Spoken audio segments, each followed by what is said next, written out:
for coming back to the table. And I asked you right before the break if you could name one thing that either in terms of importance or timing, or both, that Vermont should do to get this car rolling down the road. So why don't I start with ChargePoint? And if you say, if your number one has been said already, just mention that you agree with that, and if you have a number 2 or 3, please bring up one as well. Thank you.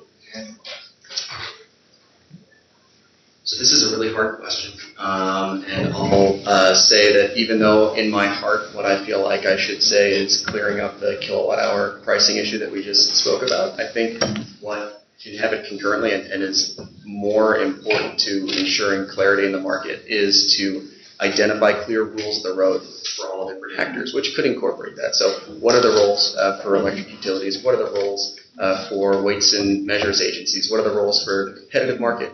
And how do we make sure that those all work together optimally to get to that outcome that we all share? So you can do that either by identifying guidelines for those different entities, setting criteria to evaluate rate design structures that are specific to electric vehicles and electric vehicle charging, which is a really unique policy area that melds so many others together. Thank you, Kevin. Going down the line?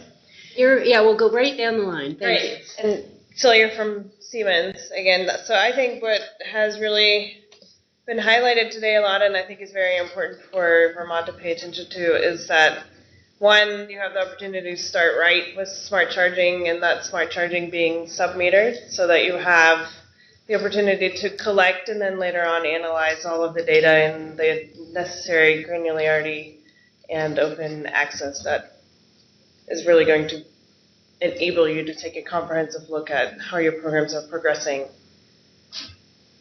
in the marketplace. Thank you. Okay, I'm Tom Ashley with Greenlots.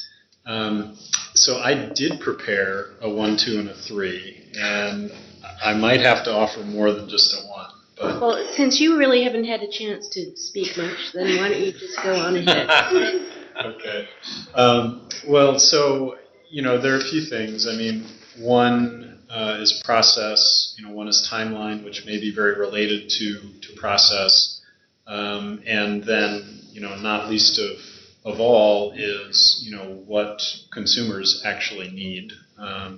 Forget all of us necessarily who are market participants, but what do the consumers truly need? And so I'd like to just identify a few ideas. One from a process standpoint, I think that we're all here, and this process, as it's starting, is moving in a positive direction, really trying to educate and dive into these issues. But I think in observing, what, personally we've had as lessons learned from some other geographies, is it is helpful for regulators especially to not be thinking about this in a vacuum of, hearing all these different perspectives, but to actually see before them maybe a utility application for a program, and to be able to evaluate in the context of having something like that on the table.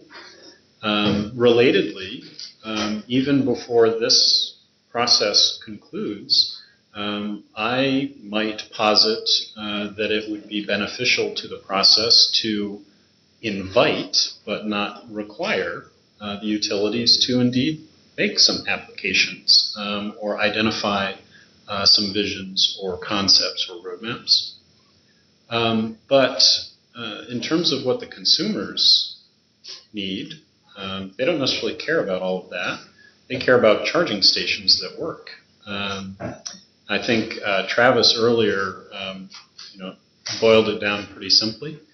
And so I would suggest that, some of what the consumers are going to be looking for pretty immediately, or that this process could produce that would benefit consumers quite immediately, I would call it a concept of sort of an essential public charging network, so a backbone that's necessary to help support current drivers and bring new drivers into the mindset of electric vehicles are possible for me.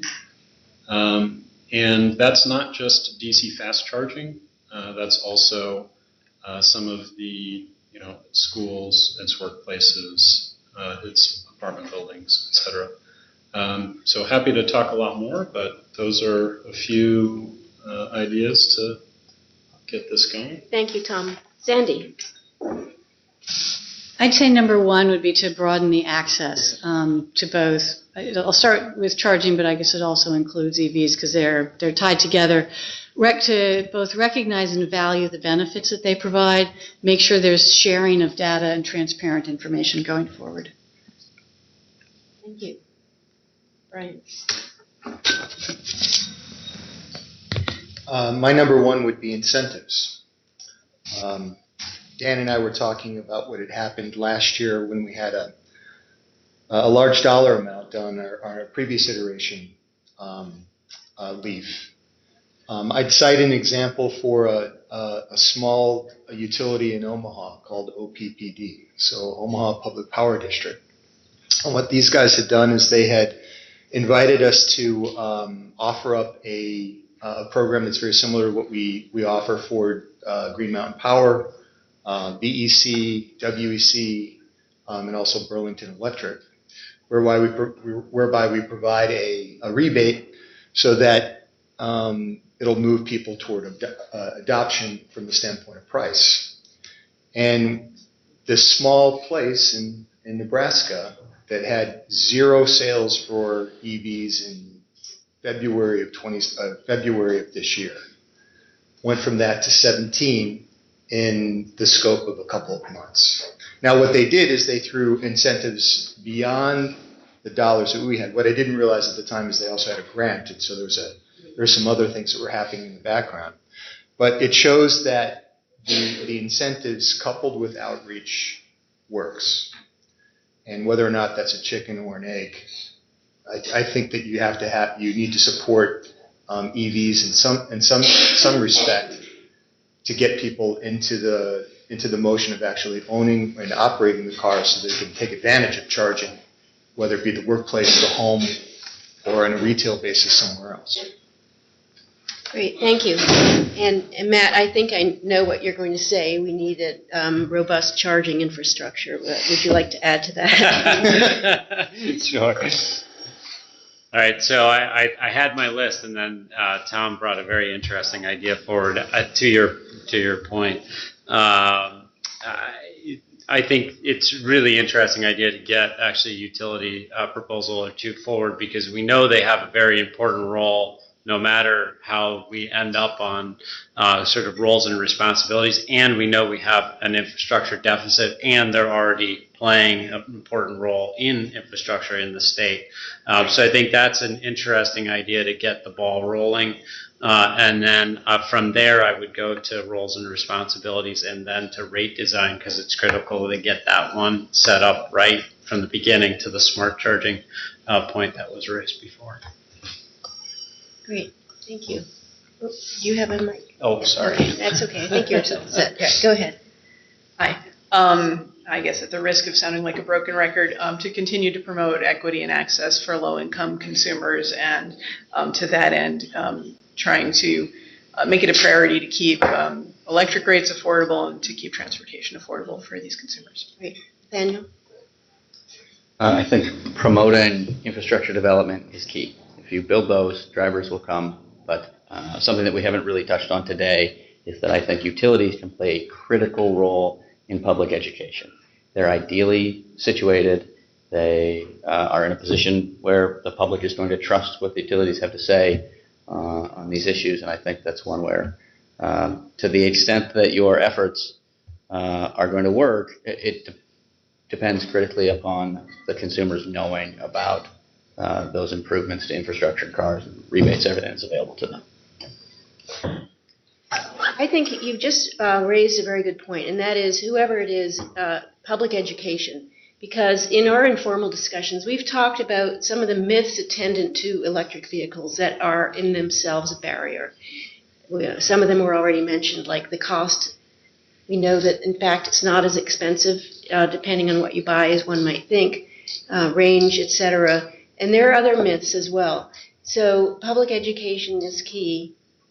And I'm going to pose a question to everyone here, and that is there a state or one or two states that has gotten it right that we could use as a model in one way or another? And maybe they've gotten it right in one area, maybe a different state got it right in another area, but if you have any thoughts on that.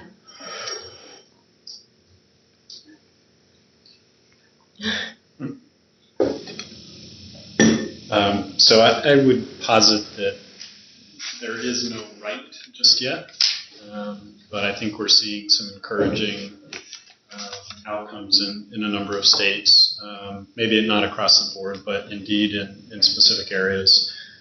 So I certainly feel pretty strongly about kind of the outcome of the process that Washington State went through, which is not dissimilar from this. And so they produced a pretty strong policy document, which gave all of us as market participants, including certainly the utilities, a pretty good sense of the rules of the road. I think we've also seen in a number of states, the West Coast among them, really embracing, sometimes not so easily, but in terms of ultimate outcomes, embracing the role of the utility in enabling education and outreach. I think that that's definitely a burgeoning sort of precedent across the country. I have a lot more to say, but I'll defer to others. Yes, Kevin. I would agree with Kevin with Charge Point that it's hard to say what is the right outcome, just like it's hard to pick between children, not that we have favorites, which state is the best. I think the states that do things most efficiently and that ensure a process is put in place where regulators and market participants and drivers and riders understand the process is one where it's not conducted in an ad hoc manner. So I would counsel against asking for proposals before creating a framework. In Michigan 2 years ago, a proposal was put forth by a utility. There were disagreements about it. That proposal went away. Then we got to the workshop. And now that we have a workshop process in place, there's more of a framework for understanding what we're talking about or how to even talk about what we're talking about. Other states like Massachusetts have taken the step to identify criteria for evaluating programs, and states right now, like New York, are in the same position as Vermont, trying to figure out what should we be doing. Some folks lead towards setting guidelines, and others want to go a more ad hoc approach in council. But since we're already here talking about what we should be doing, that we should follow through on that process so that we create that clarity whenever possible to allow for a more efficient acceleration of the market. I'm going to say Vermont's doing it correct. And not for any bias, but I've seen, last year, Burlington was the second largest market in the United States for our product. And, granted, we had a lot of money that was put on the hood of the car. But, it really starts sort of at the top. I mean, obviously, we're a ZEV, Vermont is a ZEV state. I think that we have a cohort of people in Burlington and the state itself that are, see this as being sort of a part of a larger thing. But we also had a very active retailer too. It's unfortunate that our friends from Freedom weren't here, but what he embraced the program that we had developed, and as a consequence, he brought a significant amount of cars into the market, and he sold just about every one that he could get. And in fact, he was buying so many of them, there were people calling him from around the United States asking him to give up some of his cars. And it was pretty remarkable.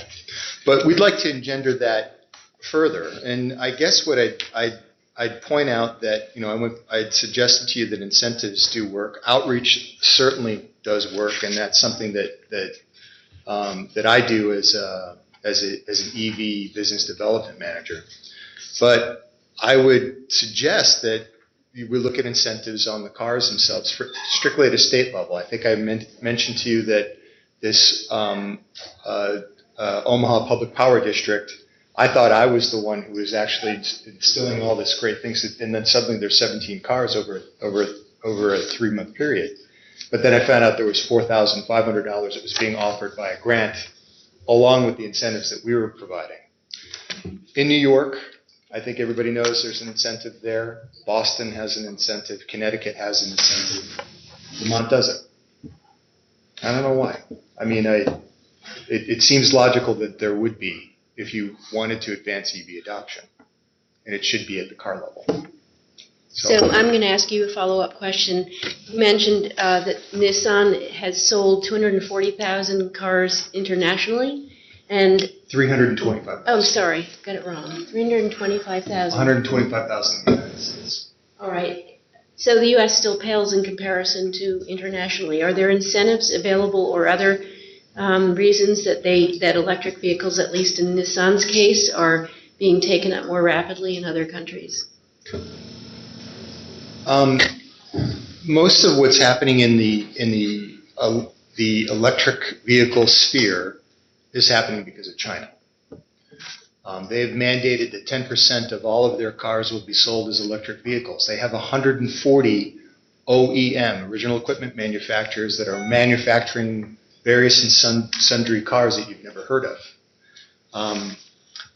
So even if that shakes out and let's say that they only have 10% of those guys survive, that means there'll be 14 OEMs that are focused exclusively on electrification of mobility and transportation. That has some import when you're talking about a market that's destined to be probably the largest automobile market certainly in the world. There's a company called Geely, which used to be a small company that nobody understood or understood what they did. They now own a company called Volvo.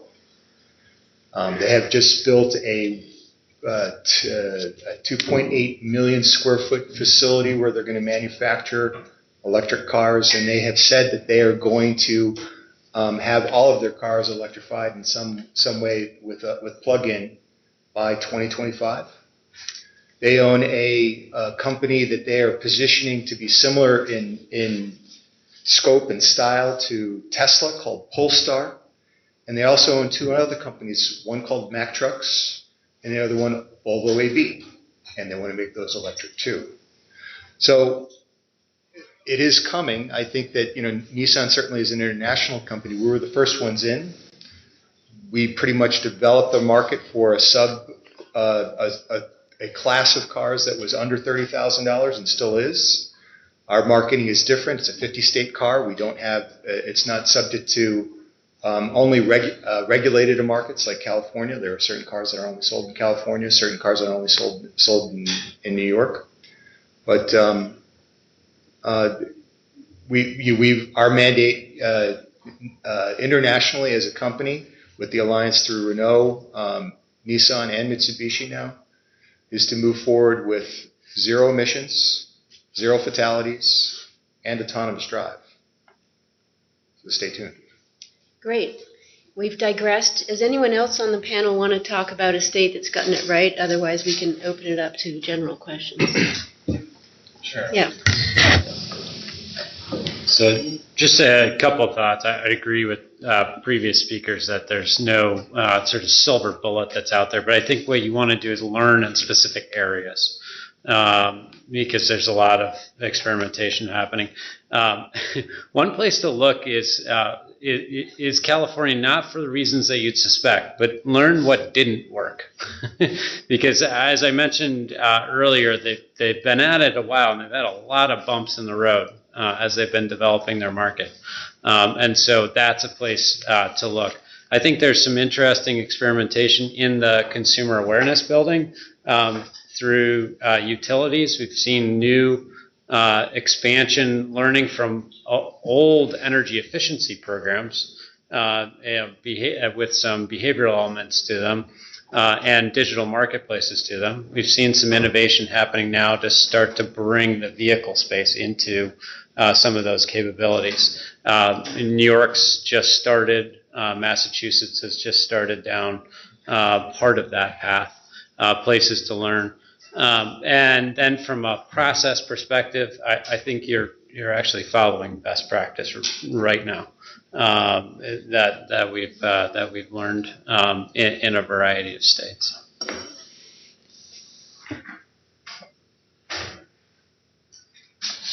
Now we'll see if you all have a question for each other or a statement masquerading as a question, and then we'll look to the room. Since we have so much expertise here, please, who would like to ask first? Yes. Manager Cohen with Vermont Electric Cooperative. So what was your last name, Andrea? Cohen, C-O-H. Thanks. As we're talking about appropriate regulation for charging infrastructure, I just wanted to leave a thought around, kind of start with this place like regulation is bad. And I know you're all good actors and you want to do the right thing, but as we saw from that one example, there could be some bad actors out there. So, as we're trying to find the appropriate regulation to stimulate the system, we want to make sure it's sustainable and it's a healthy system, and some degree of regulation might very well, serve the good actors as well. So I just kind of want to leave that thought. There's no question that.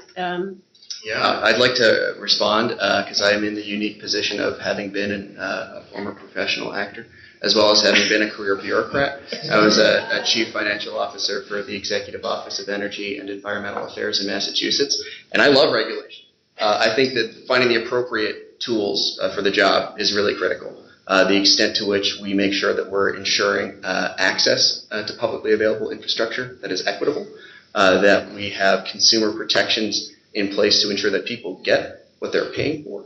All of those pieces are key and critical. What's less clear is whether we should be regulating one thing as though it was another. So I'll leave it at that.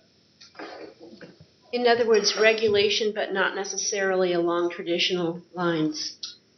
Or for the purposes that are brought up in the case of energy. Is this electricity? Is this not? Is this something different? And if we do want to serve the public interest, what are the ways in which we can do so? Is it by making sure that you have weights and measures folks involved? They can test the accuracy of the embedded metering in the charging equipment, right? We want to make sure that we're deploying this at lower cost. You don't want to have an additional utility meter installed at every charging station, but how do we make sure that we've got the protections in place so that folks know, just like when they buy a pound of lunch meat, they know that scale has been measured and verified to be accurate.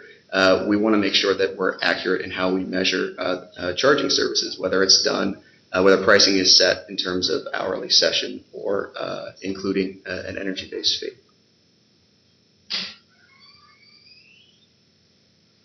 Riley? Riley Allen, the department. I have a question that I think is just a follow-up to Sandy's point about data, because I'm a little confused by what data it is that needs to be out there, from whom, for what purposes, how it gets used. It's an interesting area, and I just don't know the answers to those questions.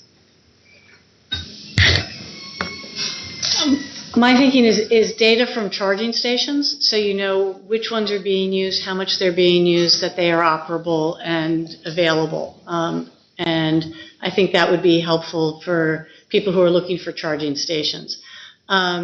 Data on, if you will, private charging stations. So again, how much they're being used, and you can use that to manage demand over time. So just the in the same way that your Nest thermostat knows how your electricity or your heating system is being run in your home, your charging station should provide the same data, and that should be available in a way that protects individual privacy, but that is available to inform build out going forward. So, Sandy, I think of data in two terms. One is data collection, and the other is real-time data access. For example, through an app to know if a charging station is available or working. So, what kind of data are you talking about, or both? I'm talking about both, and I just didn't address the other piece. It seems ludicrous. I could pull up my cell phone and I could get an Uber anywhere, in the country. Can I pull up my cell phone and find a charging station anywhere in the country? Can I pull up my cell phone and access perhaps private charging, level 2 charging stations that I, as a EV user, could have access to? I mean, I think there are opportunities in that broader sharing economy with the data that is out there and available to use. In the second row first. So, Wait, right behind you, and then you'll be next. so in response to your earlier question, Peter O'Connor from Like America. In response to who gets it right, if I could just offer that one thing Vermont really gets right is the signage for charging stations. Right up here, saw signs on the highway saying EV charging. Yeah, it's true. Plug shares that app and tell you where chargers are, but unless you're an EV driver, you have no idea those exist. But thanks to the signs, now everyone in Vermont knows the EV charger has this exit. So that's one thing you get right. One other thing to look for is cities in some cases. Vermont's a pretty small state. You might look at the metropolitan area. And Chattanooga has a car sharing program, which is great for outreach education and low-income access and equity. So car sharing, you can much about, but that could be a way to deal with EVs as we're going forward on that. So specifically sharing of EVs? EVs. And the utility employees have the vehicles, bring them to work, and whether at the workplace they can get borrowed out by tourists or people in the city, as long as they're back at the workplace by 4 or whatever. So the workers can take home again. So it's good high utilization, lots of education outreach, and an equity component because I can expound. Go ahead. I can expound on what you're talking about. You're talking about EPB, so Electric Power Board in Chattanooga. It's a municipal-run electric company for the city, and they have about 20 Leafs. I think it's 20 in downtown Chattanooga in designated spots, and they do have a very, very high utilization rate. And it's a sharing program that's been very, very successful. You're correct, and it's really quite cool. So. And thank you for mentioning the signage in Vermont. I just took it for granted that that's what everyone was doing. That's great. Not at all. I tweeted about it yesterday. Yeah. And that gets to your data access, live data access. Live data, and I should clarify because Brian carefully pointed out to me, there is the plug-in America website that shows you where the charging stations are, but you don't always know if there's a car parked in front of that. You don't always know that, how available it is. I think more real-time data, other than just a point on a map that may or may not actually be available, is helpful. Just like Kevin was. Point of clarification is that a lot of network providers like ChargePoint and our competitors do provide that data if you go into an app that we provide, so you get real-time availability, and even if it is, whether it's available too. yes, sure, yeah, great.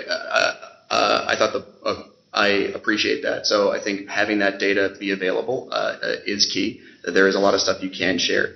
So I don't know if that's a gap so far as something that the industry can already provide. Kevin, do I need a ChargePoint app, and then I need a Greenlots app? Do I need different apps? So I think one of the points that my colleague John spoke to earlier is that these are issues that industry is working on. How do we ensure that drivers can not only go to any publicly available charging station that's out there? New Hampshire just passed a bill on this last session, as did Connecticut, to ensure that there's open access to publicly available charging stations, which is phenomenally important. But then also, how do you make sure that it's as easy as possible for the driver to charge from one network to the next? And that's an issue that, John mentioned we have 500 engineers. Ad Energy has 100 some odd. Getting 600 engineers to agree on things is challenging, but it's a critical issue that we're working on. You need to make it as easy as possible so that no one has to hold a Swiss Army card holder of charging membership RFIDs.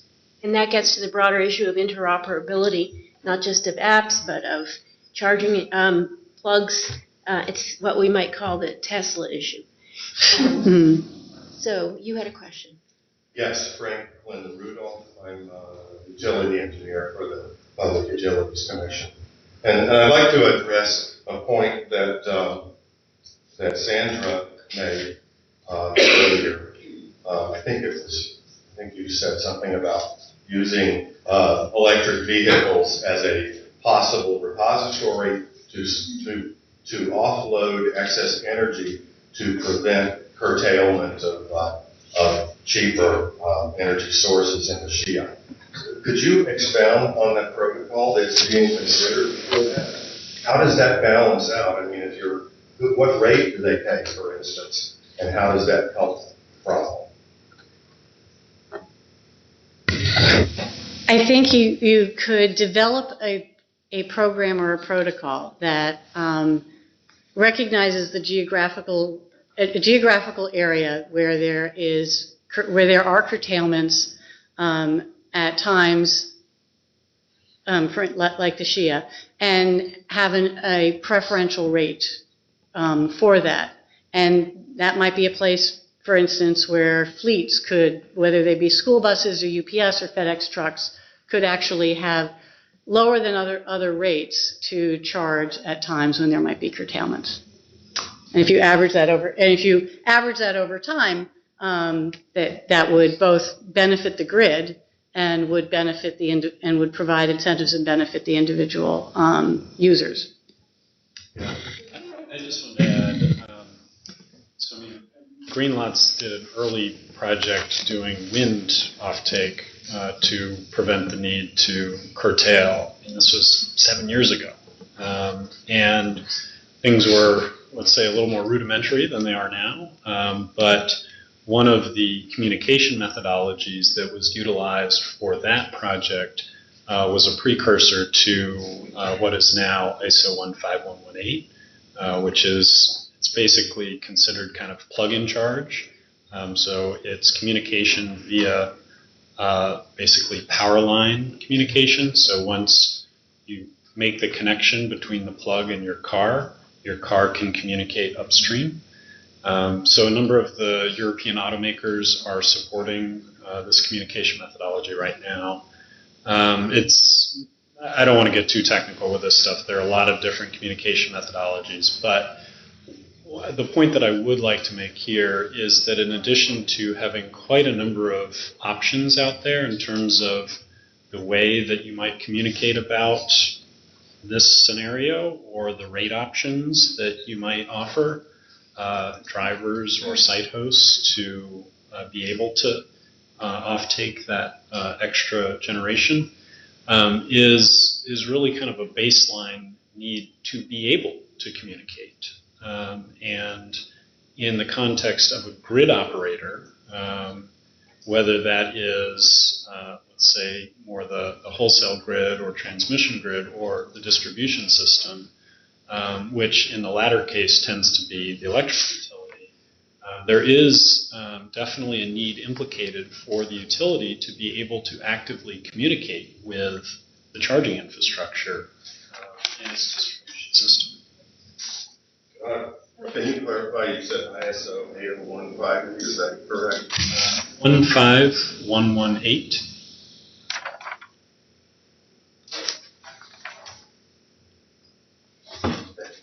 Another question? Yes. Steve Roberts, Drive Electric, Vermont, EIC. Brian, you mentioned the incentives was your number one thing, and I tend to agree with that based on my experience. And in Vermont, we do not have a state incentive at this point, but we do have access to the federal tax credit. The catch is the tax credit is currently scheduled to expire as manufacturers hit 200,000 vehicle sales. And Congressman Welch has introduced legislation that would extend and approve that, make it easier for low-income folks to benefit from it by allowing that credit, the value of the credit to be transferred. But the prospects for that have federal level were uncertain, obviously. So I know in California, they recently, I believe I've heard they upped their state incentives to help cover as Tesla, for example, is rolling off. They just hit that 200,000 cap to the first automaker to do it.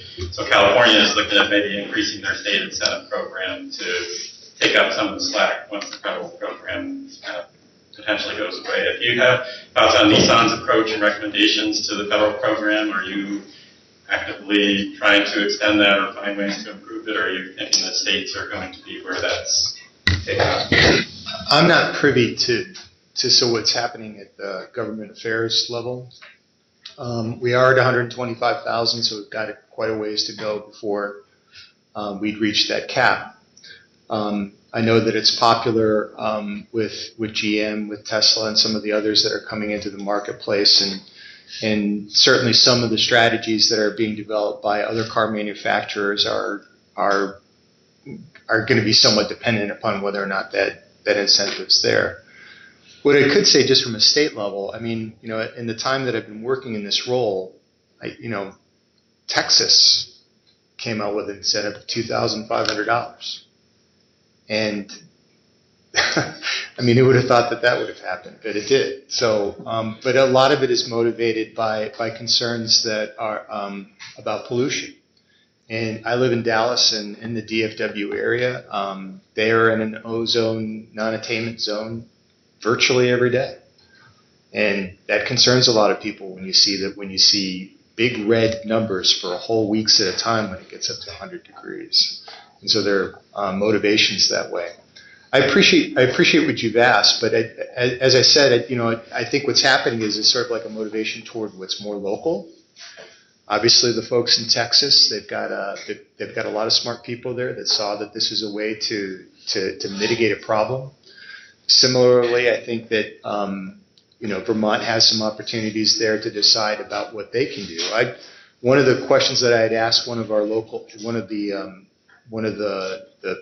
local power companies in Vermont is, because I had heard this being done in Connecticut, can you supply an incentive for somebody of low income, the same type of incentive that you would, in terms of percentage-wise, for a pre-driven vehicle?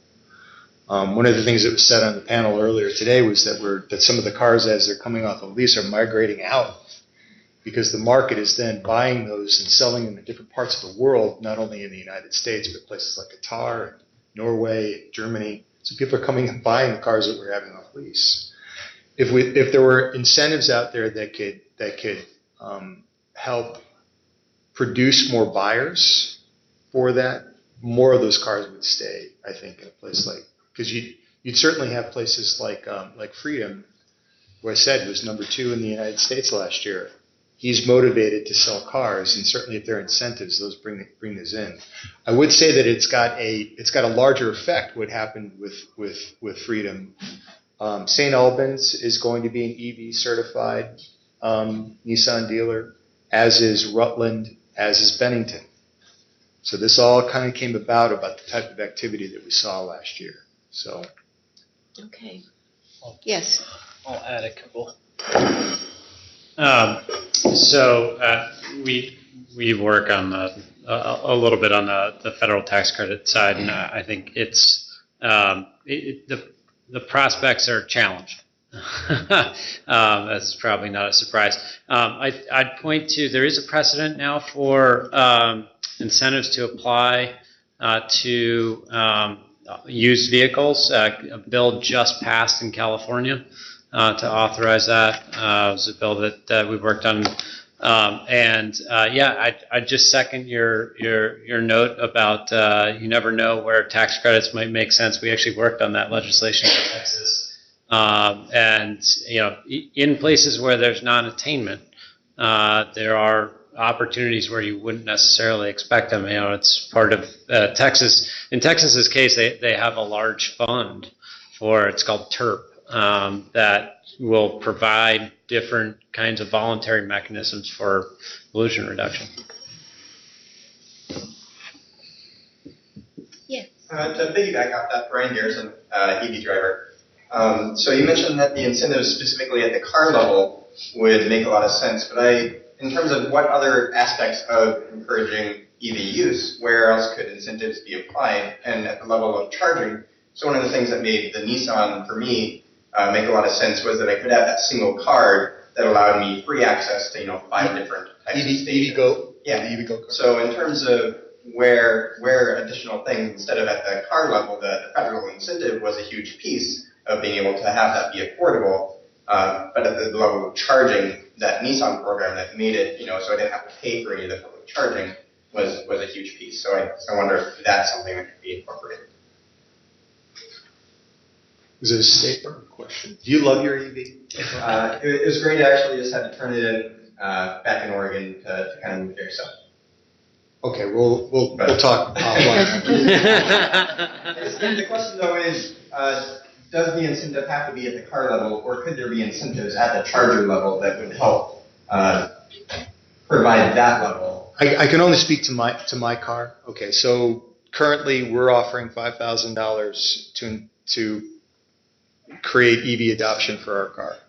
There is a federal incentive, and what I was suggesting was that there could be a state incentive, much like our friends in Texas and all of the other ZEP states. They're around us with the exception of New Hampshire, which isn't a ZEP state. But what we do provide with the sale of that car is a 2-year free public charging program utilizing EV Go if you buy it in the state of Vermont. So you can do that. So it is free. It doesn't cost you anything. Hold on a second. I have to think about that for a second. I don't know if it's in. Well, I'm sorry. What you're talking about is EV Go, which in some it depends upon the state that you're in, and I'm trying to remember whether or not Vermont actually has that. Charge has been in Vermont in the past. It hasn't been. Has not. Okay. And I'm sorry. Scratch that. It's in New York. It's in New York and in Massachusetts, right? And not in Connecticut, unfortunately. So. But you're right. I mean, something like that is something that's available as well. But you keep in mind, though, that the cost to power your car electrically without incentives is still anywhere from 1/3 to 20% of what it would cost you in an ICE car. And that's important from the standpoint of the outreach that we need to let people know. We can give people a raise if they decide to go this route. I'm wondering if our commission staff, who has to pull all this together, has any questions.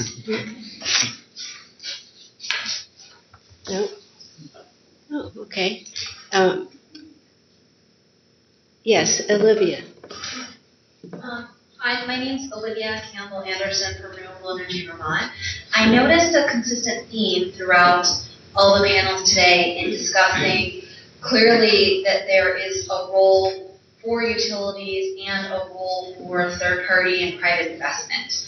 And I also have seen, there was some conversation about the ability for utilities to participate effectively in consumer education, particularly in moving the market quickly, given that they are in communication with customers literally every month, if not more frequently than that.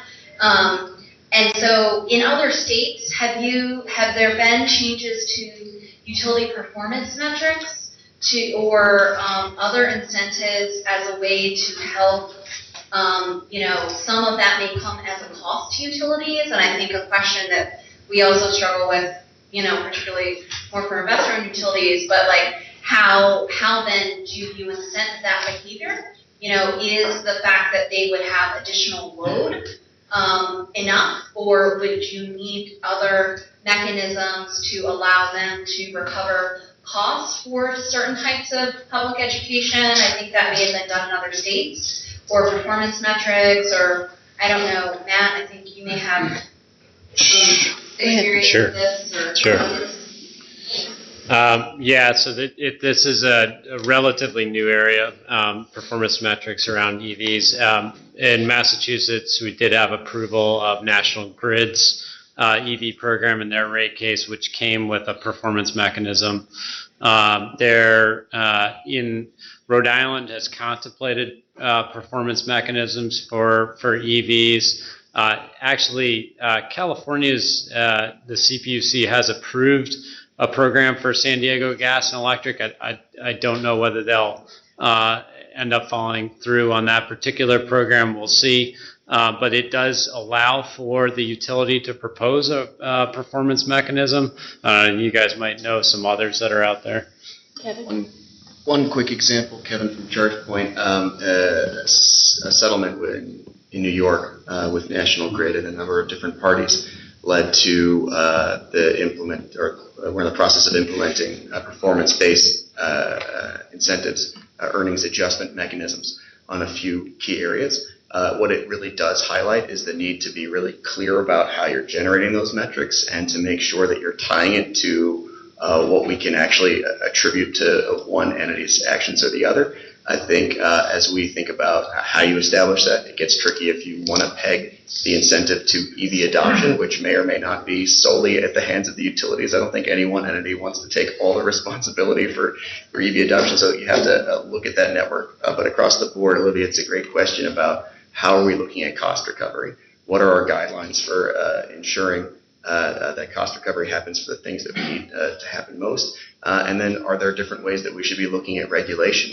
In some states, there have been some proposals that were recently filed. Duquesne Light Company in Pennsylvania just filed a settlement where a rebate might be treated as a regulatory asset. There are two proposals in Michigan, one by consumers and one by Detroit Edison, which would treat rebates as such. So a lot of different ways to deal with cost recovery, which all have different flavors for what kinds of roles utilities could have, which underscores why having this conversation now is so important.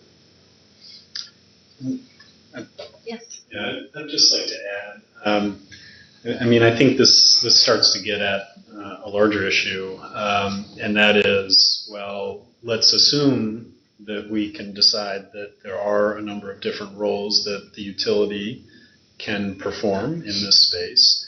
Well, how is the utility then compensated for performing those roles? And while there are certainly differences of opinion and different business models around the industry of non-utility market participants, at least this non-utility market participant believes very firmly that how quickly this overall market accelerates is going to be a significant function in the near term of how much utility investment is able to be deployed, and therefore how much infrastructure is deployed.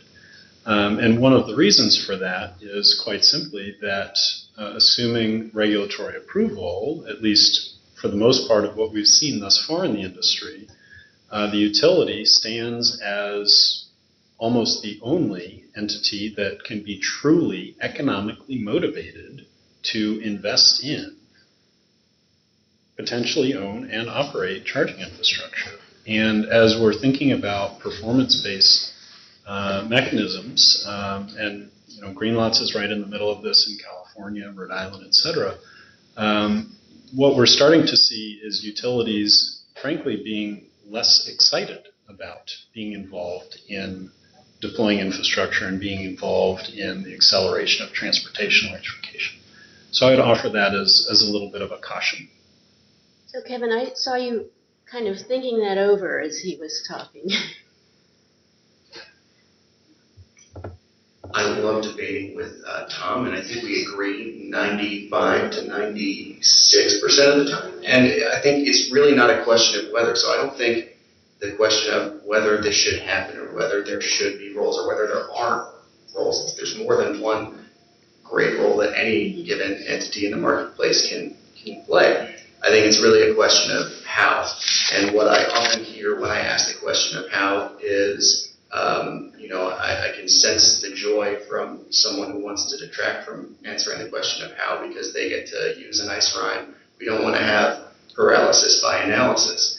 And I understand that that's a great catchphrase, but also, shoot first, ask questions later, also a great catchphrase. It's not meaningful. What's meaningful is the conversation we're having here, all the different perspectives we've heard today. And so I don't disagree that there are many appropriate roles. I think having this how conversation now is the perfect step forward that we're taking. So we're talking about revenue and essentially investment in infrastructure. Sandy, Earlier today, you mentioned that there could be a way to access some revenue, for example, through RGGI, Regional Greenhouse Gas Initiative. Do you have an example of that or some further reflections?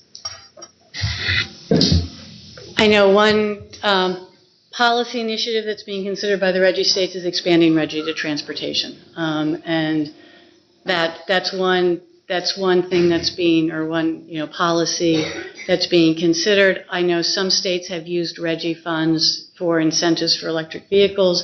In Vermont, I think RGGI funds have very wisely been used to advance energy efficiency, and that's still giving us the biggest climate bang for the buck, if you will.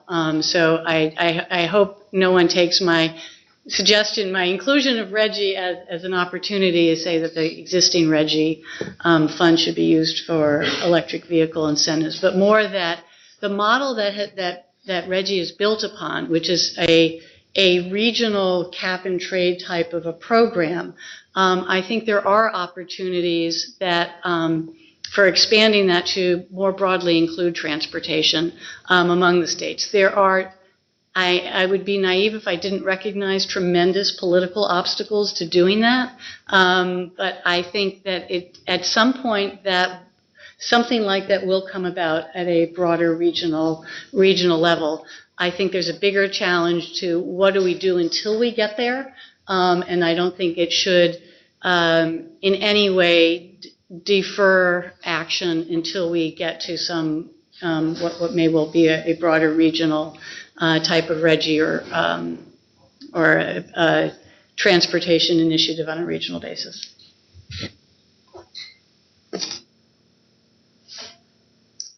Seeing no other hands, let's talk about next steps. Thank you, first of all. This has been an astonishingly good day in terms of the brain power, the willpower, and every other kind of power, including electric. So what are our next steps? Our report to the legislature is due on July 1st. Between then and now, we'll have more workshops and on other topics related to this broader question. So we invite comments on today, written comments on what happened here today in 3 ways that come to mind. First, any recommendations that people may have regarding legislation needed to address some of the jurisdictional questions, for example, that have come up today. We will want to have that discussion as one of our first actions, given that the legislative section is coming up faster than we realized. So specific recommendations along those lines. Recommendations also would be welcome on the balance of this proceeding. Topics, for example, to be covered in our next workshop or a workshop after that. So topic considerations and what to do with today's information. So both topics and maybe structure of the balance of this proceeding. Anything that you would like to submit to us in the way of ideas. And we would ask you to submit those written comments by 2 weeks from today, October 15th. Is that difficult? Also, the slides that we had today, the transcript that our court reporter is taking, will be on our website, either directly or through a link, including the taped session, the entire hours that we've been here. So that will all be accessible. On the handout, I hope you have, the bottom half of the first page explains specifically how you can subscribe to this case in EPUC. If you just want to follow along, you don't have to submit anything to us, but if you'd like to follow along and read what other people are filing, and also the schedule for upcoming workshops and other process steps, that will tell you how to do that. And anything else that the Commission would like to bring up? No, I think just the written transcript from the court reporter will be filed in EPUC. That's our online case management system. So you would just want to go to EPUC and search for the case-by-case number. And then you'll just see there's a lot of different tabs, and I believe the transcripts go under the All Other Documents tab, if I'm remembering correctly. The actual videotape and the slides from today will not be in EPUC as far as I know. I believe we'll be putting a link on our website, and we'll either be hosting them directly or the link will take you to a YouTube channel. And one other important point is that this case has a number. The number is on the handout. You won't remember it if I say it, but it is case number 18-2660-INV, which is short for investigation, but it is written here for you. And in terms of the October 15th deadline, this case will be open for comments all along. It will just help us with this particular deadline to inform our next steps. But don't feel that this is the only window in which you can submit comments. I just have a question about the deadline. I don't know in the transcript, sometimes the transcript, I guess I would like a deadline perhaps after the transcript, or make sure it's within a week after the transcript is available. We know when that transcript will be on our website for public access. Yeah. Ooh. And Sandy, you think it would be useful to have that transcript before you could do so? Yes. Commission staff, and what do we think? Should we push that deadline back? My only concern about going out too late is that we have the July 1st deadline, and the legislative session's coming up. I completely understand what you're saying, Sandra. Maybe initial comments, and then we could supplement after the transcript, if that's. Yes. Would that be more amenable? Okay. And again, this is an uncontested case procedure, so and it's going to be going on, so it's not a do or die date. And with that having been said, I want to thank everyone again. I want to thank the Department of Public Service for all the help, both technical and logistical, and especially to all our participants for all your very valuable input. And I hope to see a lot of good come out of this. So thank you very much. Thank you. Thank you.